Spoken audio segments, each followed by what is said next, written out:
को बग़ैर किसी तमहीदात के तफसीलात के आगे बढ़ाते हैं तो फ़ज़ीलतुश शेख हाफ़िज़ अब्दुल वहाब रोपड़ी हाफ़िज़हुल्लाह ताला आपके सामने ख़िताब फरमाते हैं। जमात के मारूफ़ क़ायद अहले हदीस की शान फ़ज़ीलतुश शेख हाफ़िज़ अब्दुल वहाब रोपड़ी साहिब हाफ़िज़हुल्लाह ताला। अस्सलामु अलैकुम।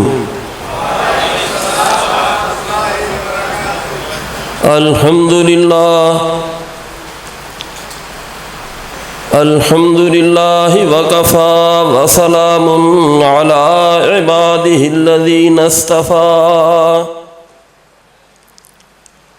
अम्मा बअदु फ़अऊज़ु बिल्लाहि मिनश शैतानिर रजीम।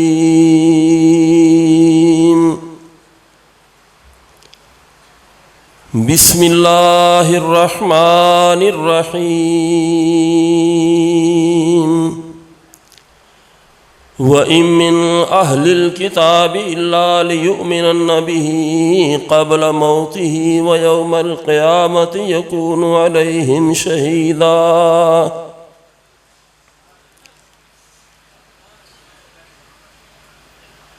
ख़ास करके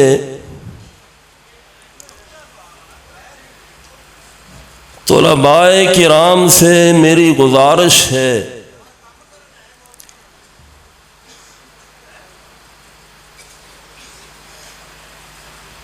कि अगर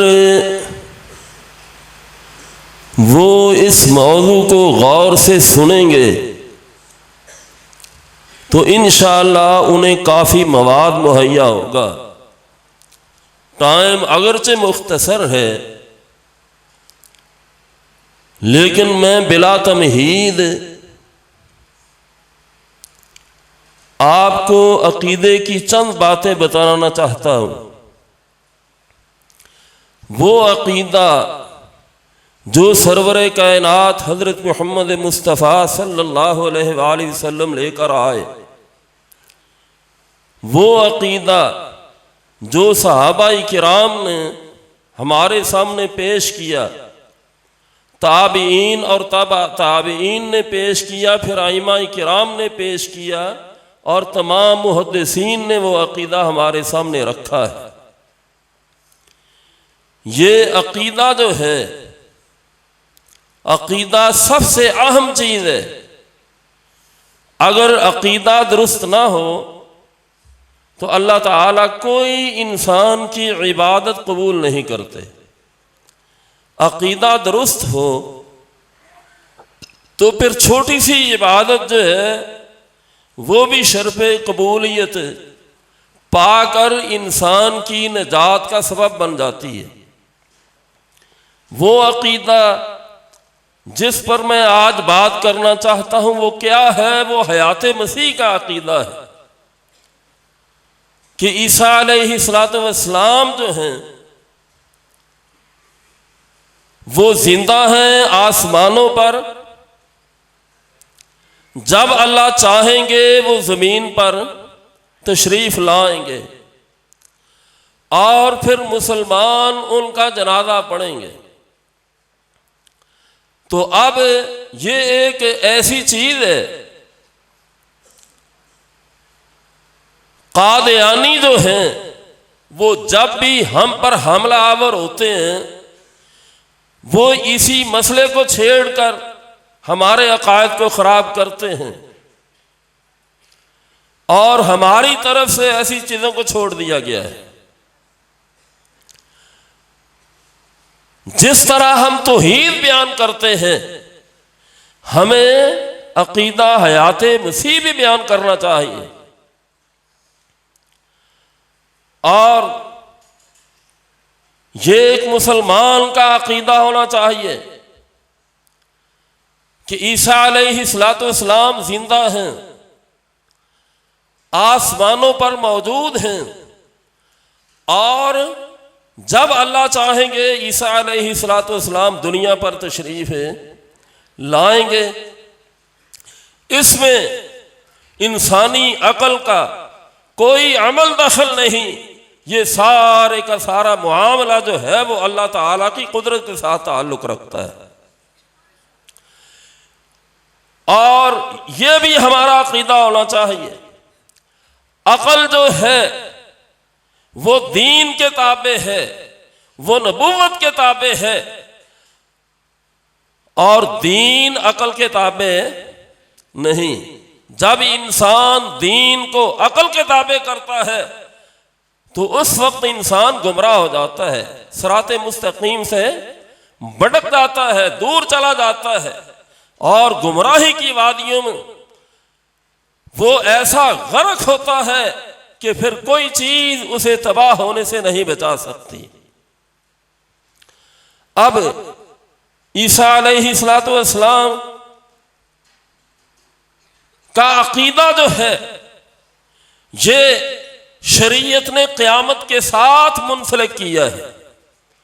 इब्ने माजा में रवायत है कि रसूलुल्लाह सल्लल्लाहु अलैहि वसल्लम इरशाद फरमाते हैं, जब मैं मिराज को गया मैंने इब्राहीम अलैहिस्सलातु वस्सलाम, मूसा अलैहिस्सलातु वस्सलाम और ईसा अलैहिस्सलातु वस्सलाम को आपस में मुज़ाकरा करते हुए देखा। वो क़यामत के मुताल्लिक एक दूसरे से पूछ रहे थे क़यामत कब आएगी।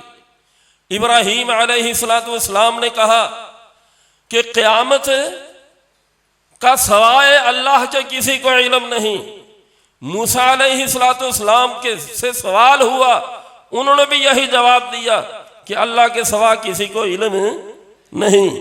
ईसा अलैहिस्सलातु वस्सलाम से सवाल होता है तो ईसा अलैहिस्सलातु वस्सलाम जवाब देते हैं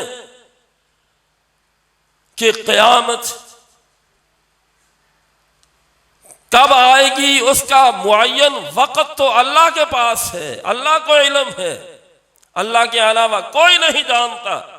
लेकिन अल्लाह ताला ने मुझे इतना बतलाया है कि ए ईसा तू दुनिया पर जाएगा, तेरे जाने के बाद क़यामत जल्दी आ जाएगी। ये नहीं, वो बतलाते हैं पहले मेरा नुज़ूल होगा, मैं जाऊंगा जमीन पर, फिर क़यामत आएगी। अब शरीयत मुताहरा ने, रसूलुल्लाह सल्लल्लाहु अलैहि वसल्लम ने, अल्लाह ताला ने क़यामत को वाबस्ता कर दिया किसके साथ? ईसा अलैहिस्सलातु वस्सलाम की आमद के साथ। अब मालूम हुआ, साबित हुआ कि अगर ईसा अलैहिस्सलातु वस्सलाम आएंगे तो फिर क़यामत आएगी, अगर ईसा अलैहिस्सलातु वस्सलाम नहीं आते तो क़यामत भी नहीं आएगी। अब हकीकत में ईसा अलैहिस्सलातु वस्सलाम के दुनिया पर दोबारा आने का इनकार हकीकत में क़यामत का इनकार है।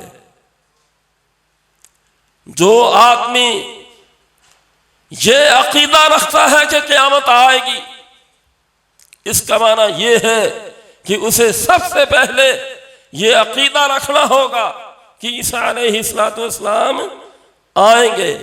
कब आएंगे? जब अल्लाह चाहेंगे।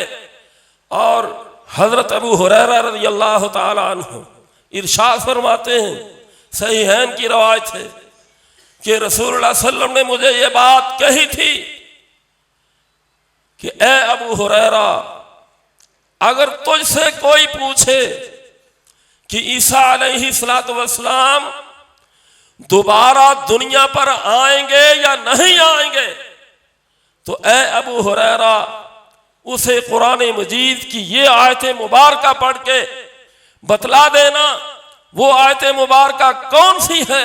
फरमाया कि ए अबू हुरैरा, उसे ये आयत मुबारका सुनाना कि व इम मिन अहलिल किताब इल्ला लियुमिनन बिही क़ब्ल मौतिही, कि अहले किताब में से जो भी दुनिया में मौजूद है वो ईसा अलैहिस्सलातु वस्सलाम की मौत से पहले ईमान ले आएंगे। अहले किताब का, यहूद व नसारा का दुनिया पर मौजूद होना इस बात की भी दलील है कि ईसा अलैहिस्सलाम पर मौत नहीं आई। ईसा अलैहिस्सलाम जिंदा है। कहाँ है? आसमान पर है। कब आएंगे? जब अल्लाह चाहेंगे। फरमाया व इम्मिन अहलिल किताब इल्ला लियुमिनन्ना बिही क़ब्ल मौतिही। ईसा अलैहिस्सलाम की मौत से पहले ये सारे ईमान ले आएंगे। इसका माना यह है कि इनका वजूद खत्म हो जाएगा। उस वक्त इस्लाम गालिब होगा। अब यहूद व नसारा बाकी है, अहले किताब बाकी हैं। फिर आपने फरमाया, ऐ मेरे प्यारे सहाबा, ईसा अलैहिस्सलाम जब आएंगे वयक्सिरुस सलीब, ये सलीब को तोड़ेंगे। ईसा अलैहिस्सलाम के हाथों सलीब का टूटना इस बात की दलील होगा कि सलीब का वजूद दुनिया से खत्म हो जाएगा, सलीब का खात्मा हो जाएगा। अभी सलीब का निशान बाकी है, अभी सलीब मौजूद है, गलों में लटकाई जाती है, गिरजा घरों में सलीब मौजूद है। इसे मज़हबी शिआर समझा जाता है। और रसूलुल्लाह सल्लल्लाहु अलैहि वसल्लम ने इरशाद फरमाया है, यक्सिरुस सलीब, ईसा आकर के क्या करेंगे? सलीब को तोड़ेंगे। जब सलीब ईसा अलैहिस्सलाम के हाथों टूटेगी तो सलीब का नामो निशान खत्म हो जाएगा। और दूसरी अलामत आपने ये बतलाई, वयक़्तुल खिंज़ीर, ईसा अलैहिस्सलाम अपने हाथ से खिंजीर को कत्ल करेंगे। खिंजीर का ईसा अलैहिस्सलाम के हाथों से कत्ल होना इस बात की दलील होगी कि जिस दिन खिंजीर ईसा अलैहिस्सलाम के हाथों कत्ल होगा उसकी नस्ल दुनिया में बाकी नहीं रहेगी। खिंजीर का बाकी रहना यह भी इस बात की दलील है कि ईसा अलैहिस्सलाम अभी दुनिया में नहीं आए, वो आएंगे। और आपने फरमाया फिर ईसा अलैहिस्सलाम जब आएंगे आसमान से, वो कैसे आएंगे? फरमाया जरद रंग की 2 चादरें पहने हुए आएंगे। ये ईसा अलैहिस्सलाम के इम्तियाजात हैं। जरद रंग पहनना मर्द के लिए मना है, रसूलुल्लाह ने मना फरमाया है। मर्द जरद रंग नहीं पहन सकता, औरत के लिए जरद रंग पहनना जायज है।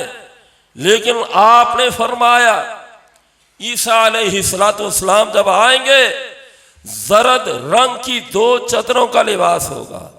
एक चादर बतौर तहबन के और एक चादर ऊपर। और फिर आपने फरमाया वो आएंगे कैसे? कैसे आएंगे? फरमाया 2 फरिश्ते लेकर उन्हें आएंगे, 2 फरिश्तों के सहारे आएंगे। और बाद रवायात में दमिश्क के अल्फाज हैं, बाद रवायात में बैतुल मक़दस के अल्फाज हैं। और इसकी तत्बीक ये है चूंकि बैतुल मक़दस भी दमिश्क के इलाके में है, बाद ने वो इलाका बयान कर दिया और बाद ने वो खास मुकाम बयान करके बैतुल मक़दस कह दिया। ईसा अलैहिस्सलाम बैतुल मक़दस के शर्की मिनारे पर नाज़िल होंगे, शर्की मिनारे पर नाज़िल होंगे। अब यहां काबिल गौर बात है कि ईसा अलैहिस्सलाम को फरिश्ते आसमान से लेके आते हैं और आकर के बैतुल मक़दस के शर्की मिनारे पर बिठा देते हैं।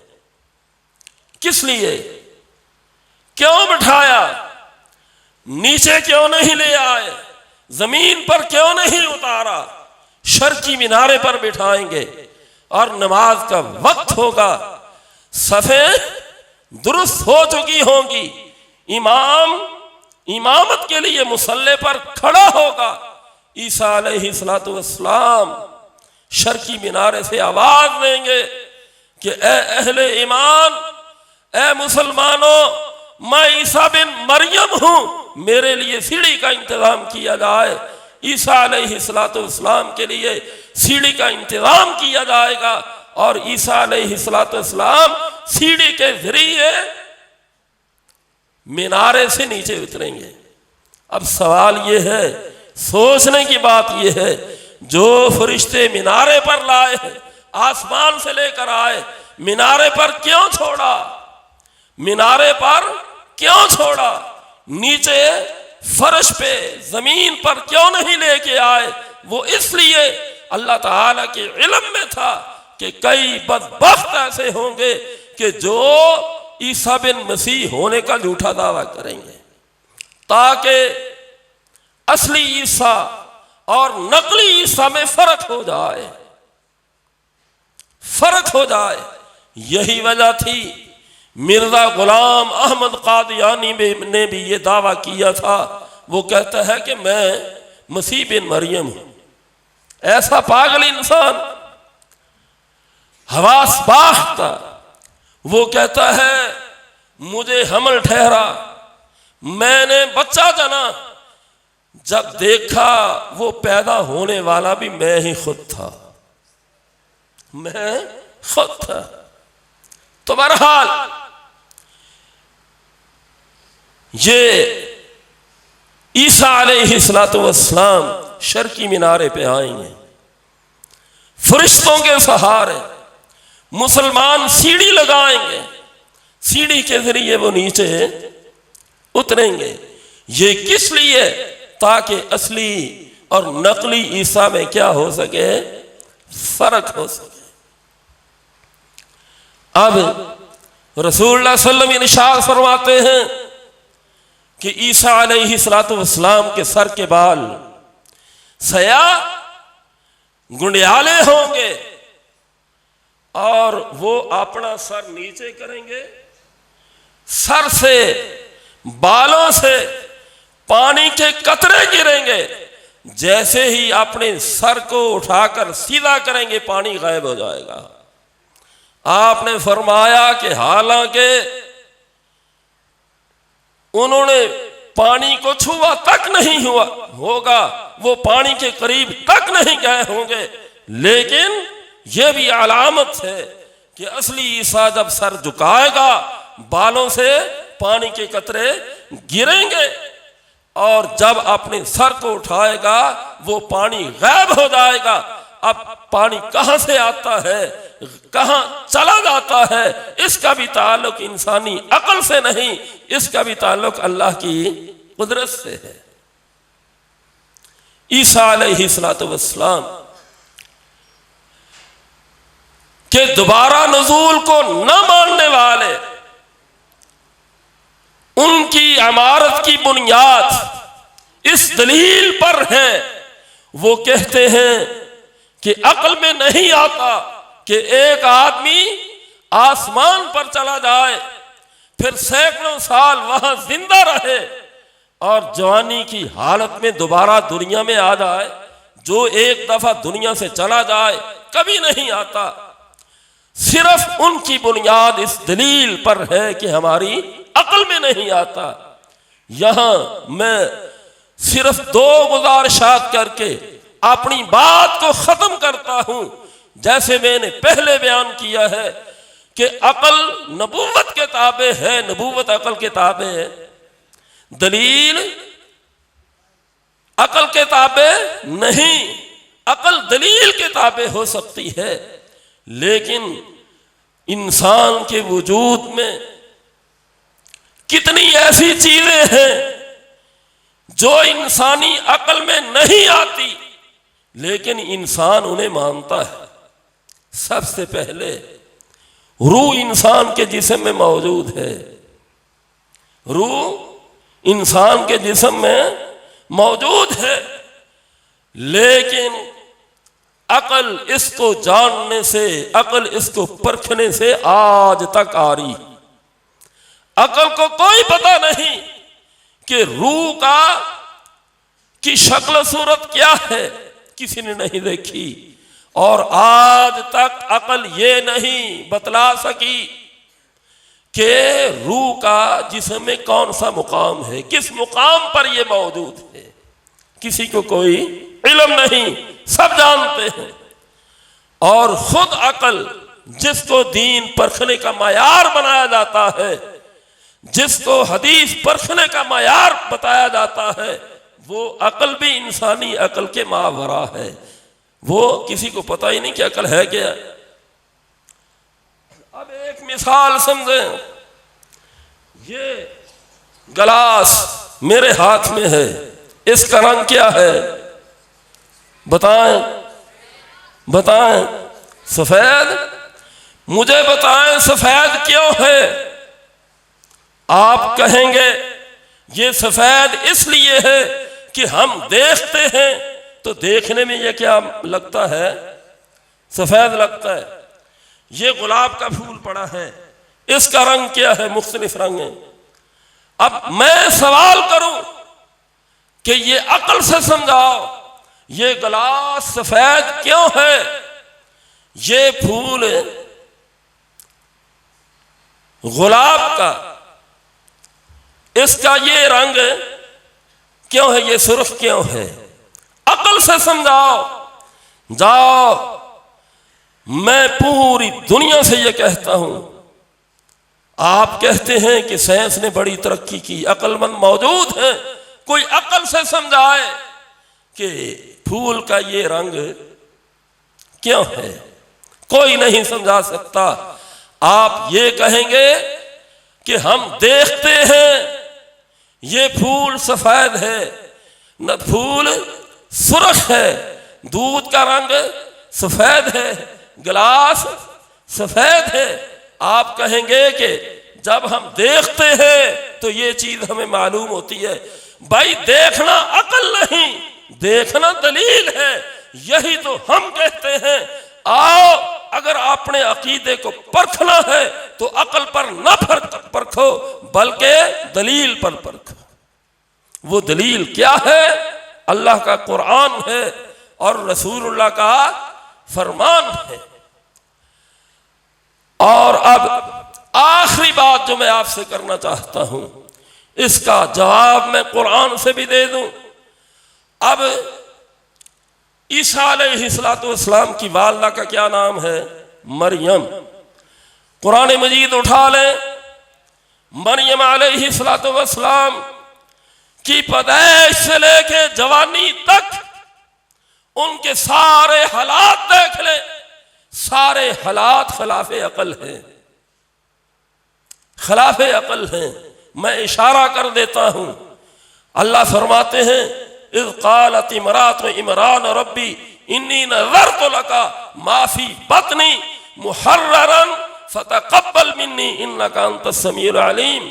मरियम से पहले ये रवाज नहीं था कि पेट में बच्चा हो और अल्लाह के नाम पर उसकी नजर मान ली जाए। मरियम पेट में थी, खिलाफे अकल, खिलाफे रवाज, खिलाफे कानून उनकी मां ने उनकी नजर मानी। अब मरियम दुनिया पर आती है, मां परेशान होती है, तो अल्लाह ताला फरमाते हैं, इन्नी उईज़ुहा बिका व ज़ुर्रियतहा मिनश शैतानिर रजीम। तुझे परेशान होने की कोई जरूरत नहीं, इसकी इज्जत का मैं मुहाफिज हूं। मरियम की परवरिश का मामला आता है, कुर्रानदाजी होती है। युल्कूना अक़लामहुम अय्युहुम यकफुलु मरियम। फरमाया तुम कुर्रे के लिए कलमे डालो, जिसकी कलम चढ़ते पानी की तरफ जाए वो मरियम का कफील होगा। कलम का चढ़ते पानी की तरफ जाना भी खिलाफे अकल है। अब मरियम के पास बेमौसमे फलों का आना खिलाफे अकल है। इस बच्ची की बात सुनकर ज़करिया अलैहिस्सलाम का मायूसी की हालत में बेटा तलब करना भी खिलाफ अकल है। और मरियम का गुस्ल के लिए अलग होना, वहां जिब्रील फरिश्ते का आ जाना, उसके साथ हम कलाम होना, यह भी खिलाफ अकल है। मरियम का बगैर खामन के हामला होना, यह भी खिलाफ अकल है। मरियम का बगैर शादी के बच्चा जनना खिलाफ अकल है। मरियम के पांव से ठंडे पानी के चश्मे का जारी होना, यह भी खिलाफ अकल है। और तने खजूर के खुश्क तने से तर खजूरों का गिरना खिलाफ अकल है। और मरियम का परेशान होना और मरियम को फिर कौम की तरफ भेजना, कौम का मरियम से सवाल करना कि ये बेटा कहां से लेकर आई हो, मरियम का बेटे की तरफ इशारा करना, उस वक्त गोदी में बेटे का बोलना भी खिलाफ अकल है। और बचपने ने मां की गोदी में अपनी नबुव्वत का ऐलान करना, किताब के मिलने का ऐलान करना खिलाफ अकल है। अगर ये सारी चीजें मां के हालात देख लो, बेटे के हालात देख लो, ये सारे के सारे मां बेटे के अहवाल खिलाफ अकल है। तो ईसा अलैहिस्सलातु वस्सलाम का आसमान पर जाना, फिर आसमान से नाजिल होना, ये खिलाफ अकल क्यों नहीं हो सकता? ये कौन सी चीज माने है? तो इसलिए मेरे भाइयों, ये हमारा अकीदा होना चाहिए कि ईसा अलैहिस्सलातु वस्सलाम आएंगे। कब आएंगे? जब अल्लाह चाहेंगे। हकीकत में ईसा अलैहिस्सलातु वस्सलाम की दोबारा आमद का, नुज़ूल का इनकार अकीदा क़यामत का इनकार है।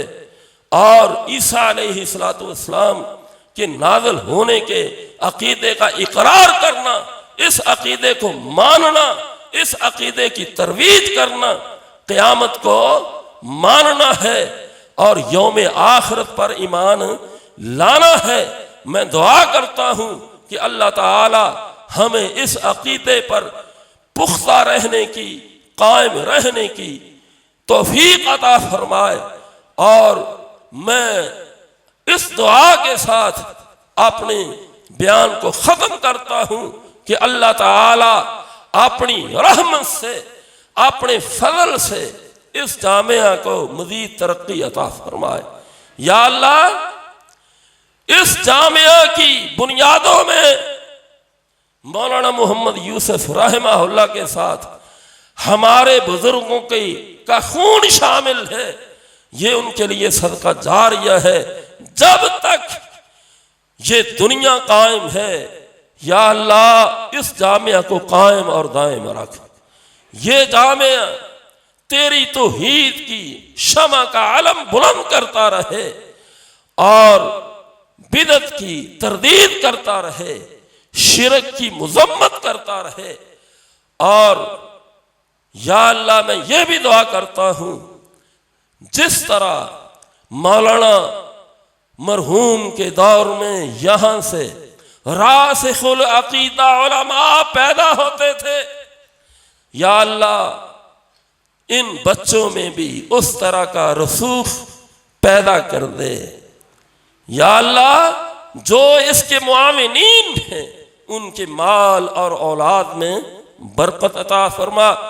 और आखिरी बात, उन बच्चों के लिए फारिग हुए हैं, मैं उनको मुबारकबाद भी देता हूँ, उनके वालिदैन को भी मुबारकबाद देता हूँ, असातिज़ा को मुबारकबाद देता हूँ और मुहसिनीन को मुबारकबाद देता हूँ कि ये बच्चे आपके लिए, आपकी औलादों के लिए सदका जारिया है। इनकी खिदमत करें, जितनी खिदमत हो सकती है उतनी ही कम है। इनकी ज़रूरियात उस तरह पूरा करें जिस तरह आप अपनी औलाद की ज़रूरियात का ख्याल रखते हैं।